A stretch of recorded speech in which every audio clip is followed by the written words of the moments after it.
page 353 in the Maamarim in Ruach HaMoishel of 1924.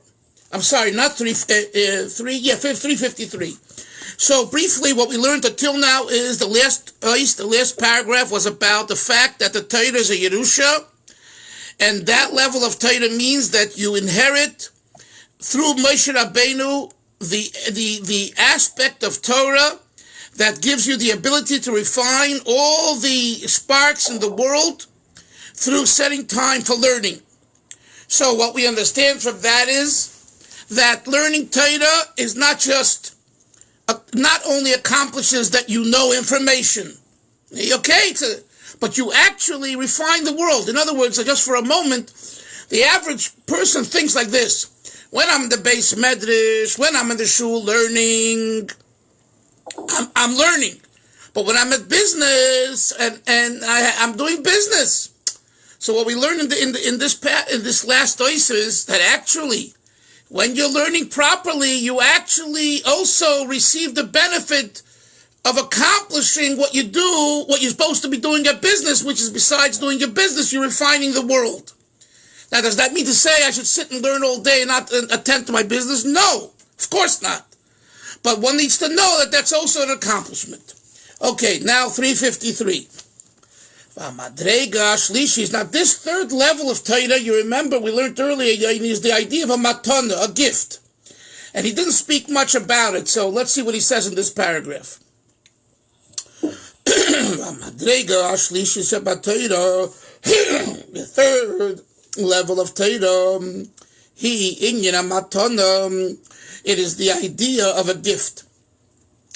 The shayrish hamatana who mimokim gavoya v'naila b'moed.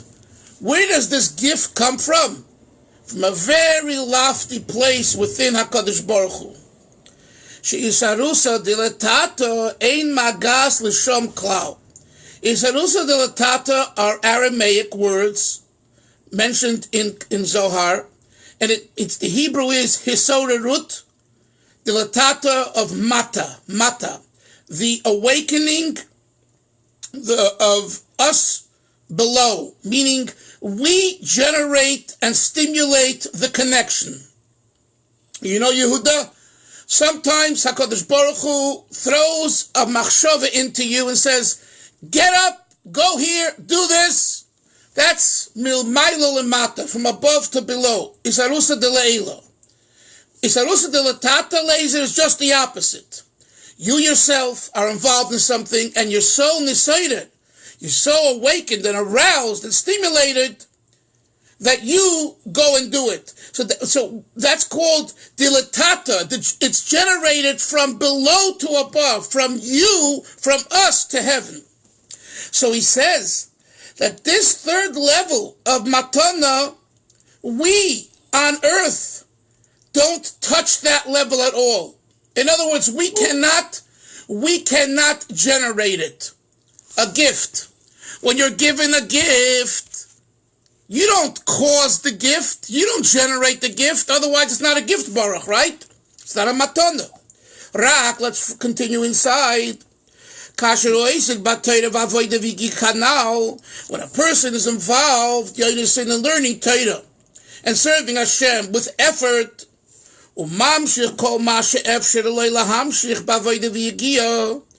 you do your utmost to draw down into your life and into the world through effort and diligence, whatever possible, you do as much as you can.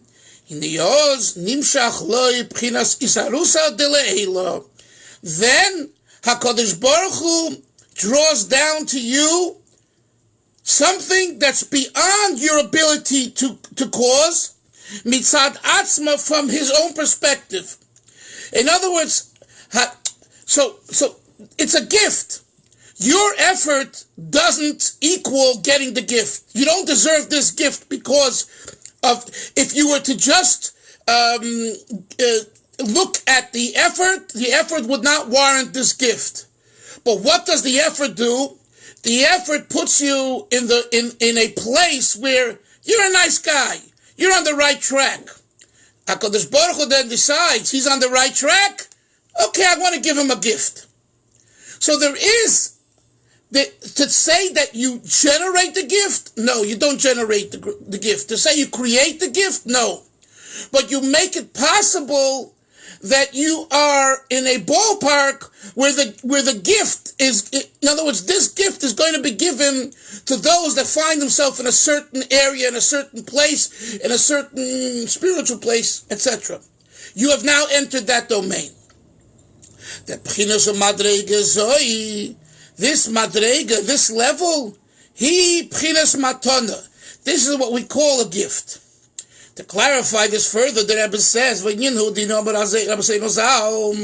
our sages say, al posik on the verse, quote, Kital oros talecha, for the dew of your lights is your dew. Pretty enigmatic posik. Comes along the Gemara and realizes that it needs commentary, and the Gemara says, Kol ha-mishtamish bi'ayra teira, whoever uses the light of Torah, the light of Torah will enliven you. That's one girsa, that's one interpretation, one way of reading the Gemara. Yalkut Gairis, in the Yalkut, the girsa is Tal Torah Mechayehu, not Tal Oires, but the dew of Torah will enliven you. So we see this association between Tal, dew, Torah, and that it enlivens you. What does it mean? He says, you know that there was a special light that existed in the world the first seven days of creation. As the Torah says, Hashem saw the light, for it is good. Hashem said, it's so good, guys. I'm going to hide it. It's too good for you right now. Gonza Kodesh Baruch Hu, Hashem hid the light. Veheichen Gonzoi. Boaz, where did he hide this light? I'm looking for the light. When's the last time you said to yourself, I'm looking for the light? He says, you're looking for the light? You want to know where the light is? But Torah, look in the Torah. I hid this light of Shivas Yemei HaPereshis, of the seven that was existed in the 7 days of creation in Torah. V'zeu Eir Torah. This is what we mean, the light of Torah. We don't just mean the illumination. When you learn Torah, you understand Pshat in Edom. Like you asked me about laser last week, which I have what to tell you about. I looked into it Shabbos, but not now. Another time maybe we'll communicate on the WhatsApp. But anyway, so that's Pasha, you want to understand. Excellent. You want to give a drasha. Excellent. Here we're talking about what? By the way, Orza Ruach Tzadik, that's why it's Orza Ruach. Right. For who? Because the Tzadik is sitting on he's going to find it. Yeah. That's brought down the Chasidus to what you just said. Orza Ruach Tzadik. The Oyer was Nizra, and the Tzadik Yosef Elyon. Yeah. Anyway, so Oyer Torah. There's an aspect, a spiritual dimension to Torah, that it's a certain energy, a certain Oyer. The Tal Torah, what is this idea of the dew of Torah? Seems pretty strange. It says, I believe in Zohar, it says like this, and it says that it's Tola de Notev Matika. Translation, it's the dew that drips down from a level called Atik. Atik means old. It refers to Atik Yomim, those old days, those old good days. Well, there is a spiritual level called those old good days, Atik. This level of Tal, right? Baruch, Tal drips every morning. You get up, you see dew on the floor. It comes from somewhere. It drips down. Where does it drip down from? From a level called Atik. The Shoshon, Misholosh, and Shoydish the Atik. It comes from the first 3 heads of Atik, which is Chochmah Bina Das. I don't want to go into this Kabbalistic idea. Let's just leave it.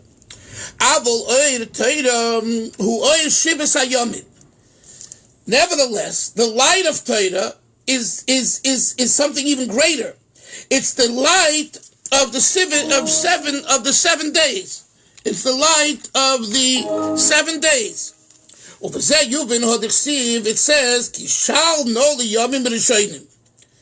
He asks, please, for the first days, take me back to that good old days. Avram Twersky, Dr. Twersky always says in his books, when he used hypnosis, he says, in someone who was Nebuch, a Yenemachla patient, he would hypnotize the patient to bring back the childhood memories growing up in Milwaukee and Chicago and New York, in the Catskills, and they with the beautiful fields and the sun coming out and the trees and the water. And, right? Yomim B'Rishonim. Kishal no liyomim B'Rishonim. Omer Rabbi Zal. Zal saying Chagiga. Liyomim B'Rishonim Matashoyel. You're asking me for the first days? The movement is there. Sheyeshtem yomim shehem yomim. What do we understand from this, Yehuda? There are days that are your days, ordinary days. Yoni, you with me? Avol eina shayach behem inyan hash'ela. It's not applicable to ask about those days. Mashenkin yomim meilu shayach behem sheila. In other words, from this Chazal, we understand, from this pasuk, the way the Chazal darshan the pasuk, there are days you can ask me about, and there are days you don't want to ask me about. V'hainu. What days can you ask me about? The b'shivas hayomim shem sheva tachtoinus da'atik, the shom shayach inyan hashela. In the lower experience of God's energy, which we call the lower levels of atik, over there you can ask for something. Kloimar sheshom magia inyan avoda. He introduces here a very important point. The whole idea of asking of Hashem and expecting an answer is only in a certain level of God. There's a place in HaKadosh Baruch Hu that the whole idea of she'ela, you hear me, guys? The whole idea of questioning is inappropriate. You know, the Alter Rebbe, there's a famous saying. The Alter Rebbe said, they asked Alter Rebbe, why did Hashem create the world? So the Alter Rebbe said, Af atayva, as he said in Yiddish Hebrew, Af atayva, regarding a lust, is nit ken kasha. There is no question. A guy's infatuated is infatuated. Go ask him, hey, you jerk, you have a wife and kids, what are you doing? I have a lust, right? But there's another way of understanding that saying. The place of taiva transcends questioning. There is a place where there's question and answer. And either you give me a good answer and you ask a good question, and I give you a good answer, or not. But that's a lower experience. That's a place where you and I are in the boxing ring. But there's a place where it goes beyond. I ain't getting in the boxing ring with you because I'm so much greater. It's an embarrassment for me to with you. In other words, there's a place in HaKadosh Baruch Hu where the whole idea of sha'ila is an erroneous equation. You can't ask on God. God transcends questions. And that's what the Alter Rebbe said. When Hashem decided to make a world, he had a lust, meaning he had a spiritual lust. He just wanted creation. You asked why? It's not relevant, because the whole idea of notion of why is a condition. It's a made-up condition. Who says God has to answer why? You've boxed Hashem into a question and answer, and hence you have a question and you want an answer. You're making God small, and that's why I have to give you an answer. God's is transcendental. Yes, Baruch. I have a question. The last moment that we learned on Tchias Mason. Yes. The Rebbe reacts also used the same pasuk, if I'm not mistaken. Alecha. Yeah. Is that from the same makar as what you mentioned in the last moment? Talecha refers to Atik. I believe it's the same, but I would have to look it up. I don't recall now to give you a clear answer. But with Hashem's help, I'll look it up, but I believe so. So let's go further. He says, so when we talk about she'ela, right? What does the pasuk say? Ki she'alna liyomim b'rishonim.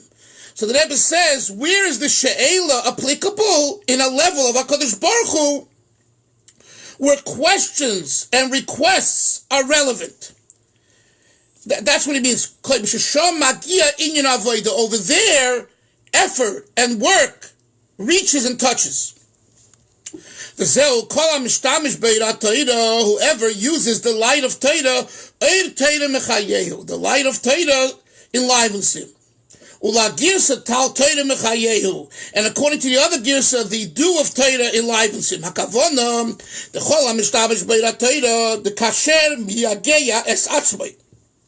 When a person exerts himself, he heard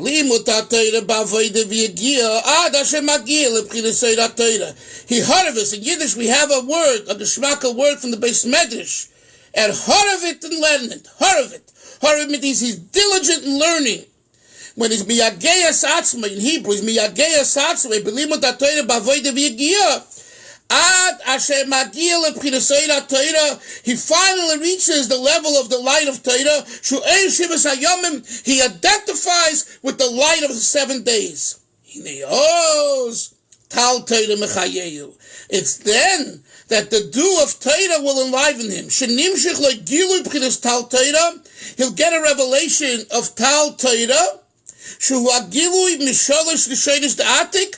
is the higher level of Atik. There's the lower level of Atik, and he gets the higher level. He quoted the Chazal earlier. The first 3 hours of the day, HaKadosh Baruch Hu, Yoshev Hashem sits, and he learns Torah, Vaisik B'Torah. So when you shalosh is the Atik, what a geschmack pshat, according to Chasidus. Yehuda, what are those shalosh Rishaynos? Those shalosh shahs, the first 3 hours, are a reference to the first 3 heads of Atik, the higher level of God's emanation. Now the question is, you remember, guys, we asked in the beginning of the Maimer, what's the terminology in the Chazal? Yodesin, Yoshev, Hashem is sitting. What does that mean? It's what a metaphor. And Hashem is standing. What do you mean Hashem is sitting? So he says, the Yedua, the Yeshiva, Inyan Ashpola. It's known when you sit, you're lowering yourself. You're in a standing posture. When you sit down, it's a hashpola, la hashpil, mashpil. You're lowering yourself. Just as by a person here below on earth. Kishahu Aimed. When he's standing, next page, top of 354. Harei Roshai Mugba. When you're standing, your head is elevated. The kasheru yoshev. And when you're sitting, hu mashpil kaimosei, you lower your posture, you lower your position of being upright, you lower it. Now, he says, this is the meaning, that the first 3 hours of the day, HaKadosh Baruch Hu sits and studies Torah.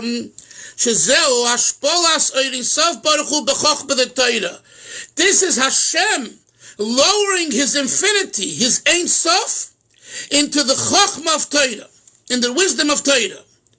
So that's why this is the answer. This is the answer, Boaz, to the question. What's the word Yoshev? He's Yoshev. He's Mashpil or Ein Sof, his infinity into Chochmah Torah. And with this, it'll be understood that there won't be any question from the fact that we have another statement that says, whoever learns Torah, HaKadosh Baruch Hu learns the Torah opposite him at the same time. From this Chazal, what do we see? That the study of Torah is constant, hutamid. Because everywhere in the world, like we're learning now, and I'm learning here, even though most people are asleep, but I'm learning now with you. This person is learning at this time. And this person is learning at another time. And since what? And since Hashem learns with me when I learn, that means HaKadosh Baruch Hu is learning Kaida V'Shoina constantly, always. So how does that jive? How does that idea correspond with saying that the first 3 hours it's like this, and you know what I'm saying? It's constant. That's his question. The idea is The Chazal that says that whoever learns, HaKadosh Baruch Hu learns right there with him, Hakavona, the intent is, Sheyoyer Loi Eira Teira. We're not talking about just learning. We're talking about this idea of the Eira Teira, the light and energy of Teira, of the Shivas Yemei HaYomim that we said earlier. Yeah, the Kashalem Dim Teira, now listen to this line, very important. When you learn Torah, you have to feel, and he says in Yiddish, Darf men der Herren. There is Yehuda, there is Herren, listening, hearing, and there is der Herren. What's the difference? Der Herren means it permeates you. It's not just you hear, Yonason, and you go on. Oh, I heard Rabbi Dalfin teach this morning, and I go on.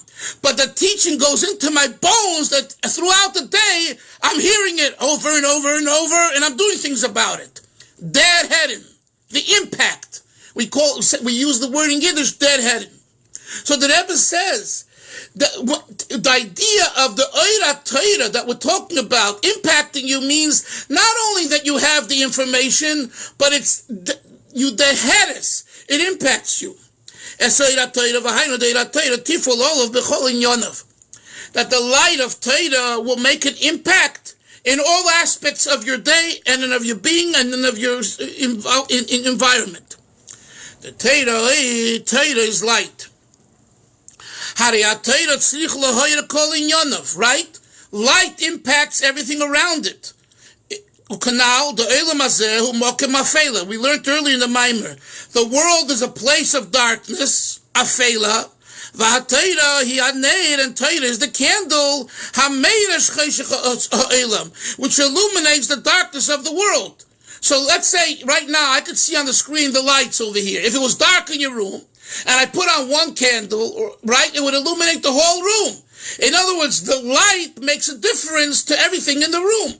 So too, the light of Torah is not just an intellectual process.